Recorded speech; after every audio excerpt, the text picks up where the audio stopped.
Let's get into some airdrops today, take a look at some of the market, and we'll also take a look, I think, at some projects maybe you've never heard of and you want to hear about because they are dropping all sorts of benefits. We'll break it down for you guys. It's going to be a good one. My name is Paul Barron. Welcome back into Tech Path. Let's get started, and I do want to thank our sponsor today, and that is Tangem. And this is a self-custody wallet. If you guys are maybe new to our channel and maybe new to crypto, this is one of the first things that you will probably start to explore, and that is self-custody. And it's one of the best things you can do, and that is getting your tokens off of centralized exchanges and drop them right into a self-custody wallet. Tangem does a really good job, and it's a cool feature because it's a card and an app, and it allows you to basically hold all of your tokens there. Full security, one of the best and most secure platforms out there. Very easy to get into. And of course, all you have to do is click that little button up there on the right that says Get Tangem. That's going to drop you into a 3-card set, which is the one I recommend. Use our link. It does help the channel. All right, so let's go into the meme tokens today. And we usually have our guest host on. Of course, that is Miss Jackie Dutton. How are you, Jackie? I'm good. How are you? Excellent, excellent. So we're going to be talking about meme tokens, airdrops, all sorts of things. I want to lead off with MEW, and not you, but MEW, and that is on Solana Mobile. I mean, they're doing some pretty interesting things here, and they, of course, did a big airdrop for Solana Mobile Chapter 2. Many of our audience know about Solana Mobile devices, Chapter 1 and Chapter 2, the benefits of what that has been overall. But, you know, right now, this has been a pretty good deal for anybody that got the Genesis phone, which was the first phone. And then now you've got the Chapter 2 version of Solana Mobile that is already starting to pay dividends. When you look at this right now, I mean, first of all, what do you like this strategy that some of these projects are taking where they kind of link into things like Solana Mobile or other benefits for delivering utility? What's your thought on that? I think it's great exposure, and it also encourages kind of the utility of the phone as well as combining the tokens utility within it. So you're typically not going to be attracted to the Solana mobile phone if you're not looking into crypto in general. So I think this kind of indoctrinating people the second you get the phone into the Memecoin frenzy is making things a lot more interesting. Yeah, if you are a Solana holder, a mobile holder, and you purchased one of those Chapter 2s, remember the pre-order cost was $450, which, by the way, we were talking about this phone at the very beginning, trying to get everybody to get to these, mainly because of the performance of the other one. But right now, you would have and this is as of today, I just checked my own Phantom wallet. MEW, of course, dropped in almost $300 worth of MEW tokens, which you could, of course, get your immediate feedback on that. And if you look at some of the value that we've already seen, this, of course, is right now what's available on your Solana mobile device, Chapter 2. You got IQs, Cat with Hat, and then, of course, the MEW token, all, of course, now valuing in a pretty significant amount. And the likelihood is we're going to see a lot of others coming their way in terms of this, because that's what we saw with the Bonk revolution. And really, when Bonk came onto the scene, that was, I think, in reality, Bonk was probably what saved the Solana phone. We've talked about that before. Do you think so? I do. I think it had really stagnated people's interest in the phone, wanting to buy it in general. And Solana itself had really struggled over the bear market, really. All the FTX troubles, the price got down to $8 at one point. That's crazy. I mean, considering that, it seemed dead in the water. But now I think between Solana's interest... if you're an $8 purchaser of Solana, you're setting pretty right now. Not bad. Not bad. Nice 20x. As long as you didn't only buy $8 worth. Yeah, exactly. Yeah. Well, the good thing is if you look at the leaderboard right now, by the way, thank you to our audience. You guys put us on the top of the leaderboard for the Solana mobile device, and this, of course, is Chapter 2. The funny thing is that already we've sold like 1,000 of these, and this is the all-time. I think we're going to be safe there, but keeping our position. But the point is I think the demand is there. We're starting to see now finally the breakthrough of mobile devices that are designed for Web3 and maybe the future of what's going to be happening out there in terms of airdrops. And airdrops frenzy seems to be kind of the hottest thing out there. Are you watching any projects right now that you think, hey, this is a handful of projects that I really like that are doing a lot more activity around airdrops? Anything you're liking in the market right now? The airdrop thing is kind of funny because sometimes it just comes out of nowhere. You use a chain or a DEX or something, and then randomly you are gifted this amazing airdrop. So Wormhole, obviously, right now, very big one. Yep. Wormhole's just such a great utility for the space to kind of move between chains without using a SEX. So I think Wormhole in particular, I think, doesn't that go live the 6th later this week? So we'll start to see the value of that. Yeah, ZEUS is getting ready to airdrop. It's scheduled for April 4th on Jupiter Exchange. So I'll zoom in on that tweet right there. 3% of the total supply now distributed under these criteria. If you're a Jupe holder or a voter, then you're going to get some of this. And of course, some other benefits there, I think. And I think this is one of those chains on Solana, or one of those projects on Solana, that I think has really started to accelerate. I'm very interested in this project to see how it launches. Many of our research team has kind of been waiting on this one, so it's going to be a good one to kind of keep an eye on. And most likely, if you're a Jupe holder, you're probably going to benefit just because of the Jupe price, which has been pretty decent over the last little bit as well. Did you get a chance to take a look at Jupiter when it first launched, or did you play at that on that token at all? I saw a lot of the mixed reaction, and I think a lot of people are probably kicking themselves now because it just had an initial dip right after it launched. And then now, they probably fumbled that bag. They're feeling really bad. Yeah, I was going to try to pull up the sheet on that. I think I've got it down here in the token layer. Yeah, there's the Jupe chart right there. So not a bad looking chart if you were in on it early. This is one of those projects that we saw volume starting to move along. Remember, Jupiter Exchange was one of the first that had the ability to flip, what was happening within Uniswap, and that I think was a good indicator of where and what was to come for Jupiter. So definitely one of the bigger projects to watch, and of course with ZEUS getting ready to launch, we'll probably see quite a bit of movement there as well. Another one that is we've been talking about is Devour Go, which is a project out there that, full disclosure, I'm actually an advisor for. And we've talked about this one mainly because it is an app that is designed for food ordering, but it rewards you in these tokens, which are, of course, available out there on exchanges called DPAY. And now what happens, this is a good example right here of the amount of DPAY that people are receiving. Here's a good example right here, almost $300 worth. And this is in reference to one of their own products out there they call an industry pass, which is pretty cool because it gives you a lot of benefits. We've showed it on the show before. But the point I'm getting at, this seems to be a strategy that some projects are starting to implement to create loyalty and to create community. Do you feel like this could really be the, kind of the difference maker with a lot of projects, is to create an airdrop strategy moving forward? What are your thoughts? I think that encourages the initial kind of good faith of it, to be able to buy into something like Devour Go. You're buying a real world, something you could use, something you understand. Right. In 2021, we saw a lot of, we'll buy in now, and then maybe we'll turn this into something later. But when legally, I think you are supposed to provide actual utility right off the bat. So I think we're going to see that a lot more, and that's more encouraging. It feels a lot less like you're getting rugged when you're immediately able to use something. Well, and I think the key is if you have an app out there or a project that's actually trying to do something already, and the token is kind of a byproduct of it that it ends up using, whether it's airdrop or you're earning rewards through it. Those are always the ones that we like, because we've been watching it for quite a while. Helium Mobile is another good example of that.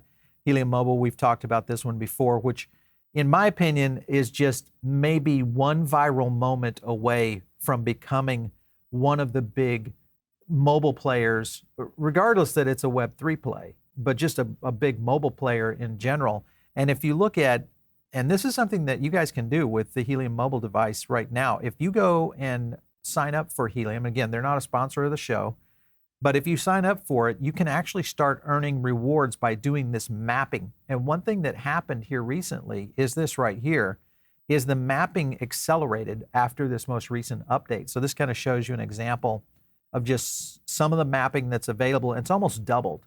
So the point is that they kind of pay you to have a mobile phone, in rewards, which can easily just be transferred either to pay your bill, which is like $20 if you're not in Miami, and then it's $5. But outside of that, I mean, you're getting almost either a free bill, mobile service, or you're actually converting it over to Solana. So there's a lot of benefits there. This, I think, is a huge strategy, kind of for the next, uniqueness around this. When you look at the general ecosystems right now, you look at Solana, you look at the meme rush over on Avalanche, and also on Base. Is there one that you're leaning in right now on, Jackie, that you kind of are having fun with or are looking at, as far as opportunities? It's definitely Solana, just because it had this massive run up and there were things that came along the way. I feel like Base just happened. So we don't have as much, but there's real utility on Solana. The Helium project is amazing. Hive Mapper's a really great one as well. I think those are true decentralized answers to some real world problems we have. Right. Cell phone bills are way too expensive. They shouldn't be that much. And they are using your data. So you should be earning something back for that process. Yeah. Speaking of people using your data, guess what? We have a breach of trust again. Allegedly, Facebook is now sharing private messages with I love that, private messages with Netflix. So interesting times right now, because we've already started to see things from Reddit, which is really starting to utilize all that data as an AI play. And they're going in and selling this to train large language models out there. These LLMs, I think, are going to get quite interesting over time. When you think about social media and you talked a little bit earlier, about, was it Warpcast or were you talking about Wormhole? You were talking about Wormhole. But when you talk about social in general, and you look at Farcaster, this is one that we've talked about before. And Farcaster is, and I think some of you guys have been aware of this, and Jackie, I wanted to get your opinion. You can kind of see a little bit of the movement here in terms of their daily active users, again, climbing after kind of slowing down a little bit. Are you on Warpcast and Farcaster right now, or have you tried to get into that at all? Not yet. I did start playing around with it last night, but it is a great, it's a great alternative, I would say, to some of these like Facebook threads or whatever they're trying to incorporate with the all-in-one thing. I think it's a good wave, and especially if they're not going to sell your data or your private messages. Well, it's your data. That's the whole point, is that it's a completely digital ID system for social, federated, whatever you want to call it. It's a true decentralized social media platform. Here's a question I have. When you look at, because this is something that is happening on Farcaster right now, I'm seeing a lot more crypto Twitter starting to use Farcaster for like super early alpha on some of these really, early projects, degen projects. I mean, you have to be somewhat tactical when you're in there. But I'm just wondering if this could become like the new crypto Twitter, because right now, X is a big part of the crypto, society, so to speak. What do you think? First of all, do you think that's possible? Do you think we could get enough? If you had 10,000, all you need is 10,000 people over there to do it. I think it is possible. I also think it's possible that it completely upsets the subscriber option on X, because you have to qualify before you're able to do that. But on Farcaster, you don't need to. Yeah. So I think X better start like approving those people who are allowed to have subscribers really quickly, or they're just going to move, because there are a lot of great accounts with really good alpha. Yeah, I'm surprised that that Warpcast hasn't really done more. If you guys have not downloaded it, just go over to warpcast.com. You can go over there, sign up right now. It's available on both iOS and Android. This will get you right into Farcaster, because that's essentially what you're looking at right there. It has a lot of similarities to X. I think this is, again, just another Web3 play that I think we're going to see a lot more movement on within, I think, the future here. Within that, and you got to think about Degen, the token, now because of that platform. Degen, of course, is now available. This thing has really started to take off a little bit already. 110,000 holders. 1 million transactions. moving into this one. Have you watched this token at all? It's a new layer 3. A little bit. Yeah. I mean, I think this is one of the ones where just the name alone is going to garner so much attention, and Yeah. people who are like, oh, I don't even know what that is, but I'll buy it anyway just for the name. Just because it's Degen. Yeah. Well, I think you might be right. Let me zoom in on that for you. That's March 24th right there. And then Degen's token comes out, and then all of a sudden you have 500,000 users. Bam. That's not a bad little move in terms of just growth overall. And this gets back into the demand, I think, for decentralized, utility. You mentioned several within the Solana ecosystem. We're probably going to see a lot more within the subnet architecture for Avalanche. Most likely, if Base can start to clean some things up, most likely we'll see some activity over there as well, in terms of growth overall. But I was looking at, here's a good example right here, Degen's token, and you can kind of see the L3 as a rocket ship. This was in 24 hours, $1 million bridge. That took a long time the last time. 48 hours, 10 million, and here, 60 hours in, 30 million bridged. This is crazy. This is the kind of acceleration that you're seeing in these kind of projects. When you look at the market right now, Bitcoin is down, closing in on 65. You look at some of the altcoins could get some action here. What's your strategy right now playing this market out with these kinds of projects floating around? I think playing into the halving is always a great strategy. I think the news today is people are spooked by the US government is currently moving around a little more than 2 billion in Bitcoin, or 2.1 billion. It's not uncommon to see 30% plus price corrections even on the way up. So just constantly being aware of that. I think there is a general energy you can feel when things start to get really tired. And it'll be like, right. The amazing, like, Book of Meme, Slurf, all of those things happen. And then within about a week or two, it starts to feel really tired. That's when you can kind of take a seat, take a break, because it's probably going to pull back. Well, in the likelihood, from a macro standpoint, we are already starting to see some pressures on it. But even if the U.S. government's still a rival right now in terms of the amount of Bitcoin they hold. I think they're a top 5 right now with the Winklevoss. You look at now what Grayscale is doing, along with BlackRock as well. If you combine BlackRock, I think, and Fidelity, those were both very significant. So it's going to be an interesting summer, I think, for sure. Probably, to your point, a little bit slow and sleepy. Maybe some altcoins move.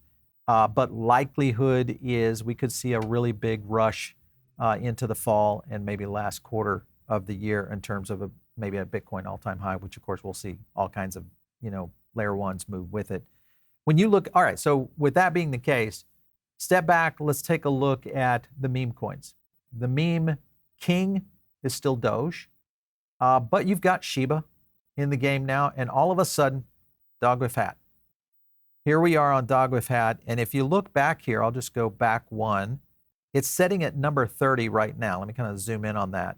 Number 30 right now on the overall, and you look at the market cap currently versus some of the others. The question I have is, could Dog with Hat start to get in and maybe displace some of these other meme tokens that are in the top 25? What are your thoughts? I mean, I think the only other two left are Shiba and Doge, and Shiba sits at something like 30 billion. So, adding 20 some odd billion to that market cap, that's going to be a feat. That's a tough one, right? Yeah, that's a tough one. Well, I mean, but look at this. This thing is really, let me go to the market cap here. Let's just take a look at the movement here, because it had, and it was setting at almost 4.3. That's the daily. If you go back here and look at that growth, though. Whew. I mean, that's not bad. I don't know. Maybe whiff is coming. We'll see. The hat is going to transplant that husky. We'll see. We'll see. We'll see if it does it, for sure. Others, of course, we're watching right now is Trader Joe. And, of course, you guys have been probably involved in our meme coin rush videos that we've done on Avalanche. And as you'll notice, there's a lot of different meme coins that are kind of poking their head in here in this image. It's so subtle. I love how they're so subtle with these things. So when you look at meme coins on Avalanche, Avalanche has committed to do a lot to support this community, to try to create something. Kimbo's been a handful of them, along with others that are playing into this. Do you like Avalanche's approach here going into the meme coin frenzy? I like their approach. I know Cocky New is the one that's the dominant one on their chain right now. Yep. I think that part of Solana's major success, though, is because Phantom Wallet is so easy to use, and it really is, Right. It favors Solana.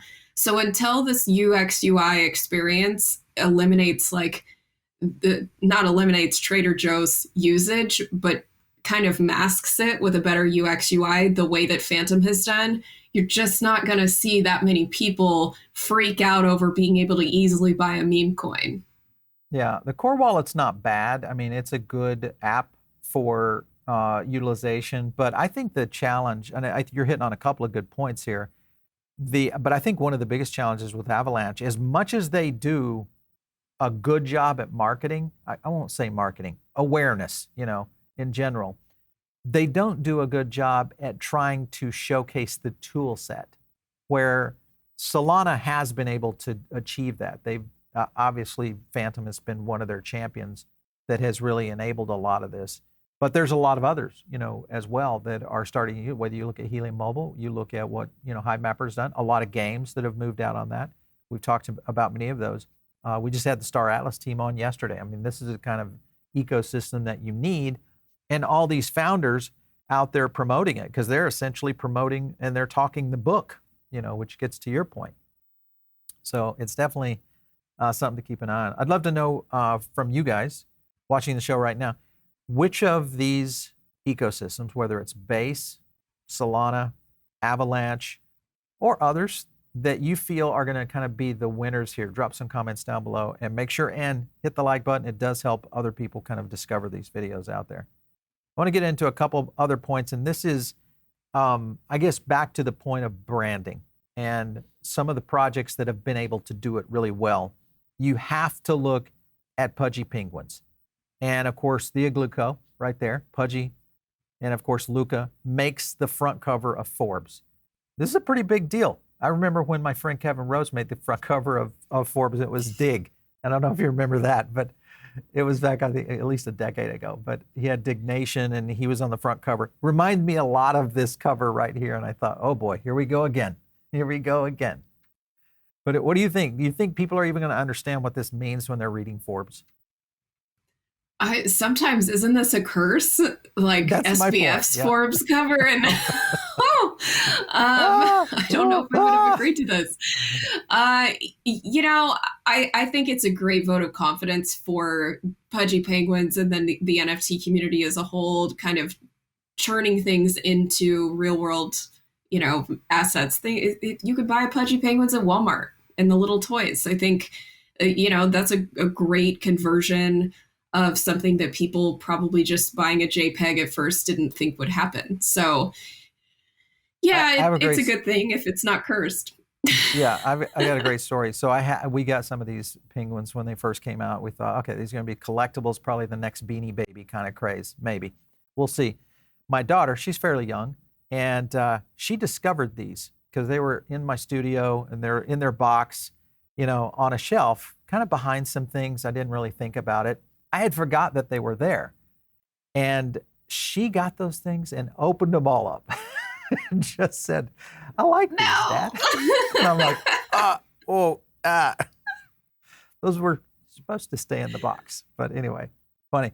Well, Van Eck likes it. And of course, Van Eck, I would say, is one of the, a little bit of the Degen, has a little Degen blood in them, right now when they look at both NFTs, what's happening within the layer twos. We see a lot of activity coming from Van Eck. So this might have, some benefits to where this market goes. Speaking of NFT projects, Proof got acquired. There's many others that have been out there. I know you cover this space quite a bit.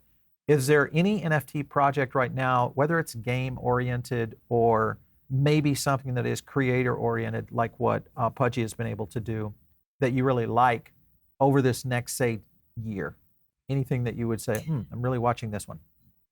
The ones that I've already produced a lot that I think have a great roadmap going forward, Mad Lads is one. Hmm.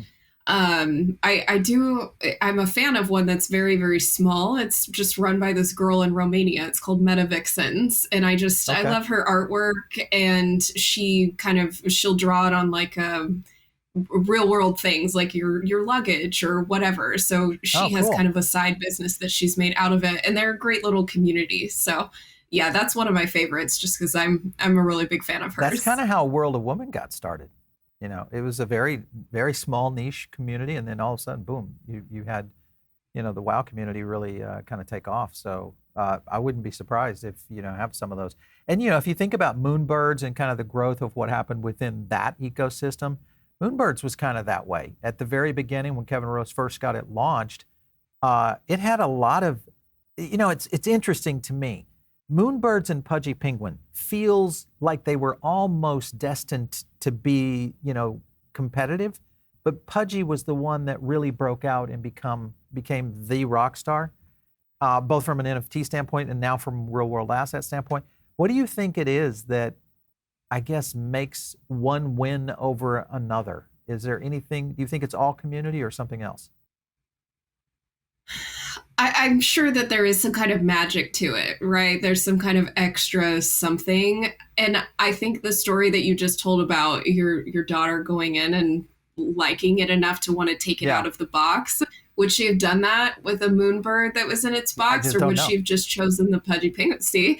So I think there is something to that we see that we consciously or subconsciously don't realize it is just the favorite. It's the thing. Yeah, it's funny. Well, this is what makes, well, I mean, you look at Mad Lads, that's kind of a little bit more of an edgy side, from an NFT standpoint, then they do a great job. There's been a handful of others. We've got Claynosaurs out there, which I still think is undervalued. Obviously a Solana project, been doing crazy in terms of growth too, if you were able to get a Claynosaur early enough. But I think they also have an opportunity going forward. So a lot happening out there for sure. I'm more interested in kind of this airdrop strategy going forward. So we're going to keep a close eye on that, Jackie. And as usual, always great having you on the show. Thanks so much for coming in today. We appreciate it. Yes. Thank you, guys. All right. So you guys are maybe tuned in on the podcast side. Jump over here to the YouTube channel and click like and subscribe. It's very simple. And it's going to give you kind of, hopefully, a little bit of an education process in what's happening in the Web3 area, what's happening in crypto, where the markets are going. We kind of cover a much broader swath of what's happening in this new frontier of technology. Hopefully you'll find that out and subscribe to the channel. And of course, if you're not following me on X or over on Farcaster, it's just @PaulBaron. We'll catch you next time right here on TechPath.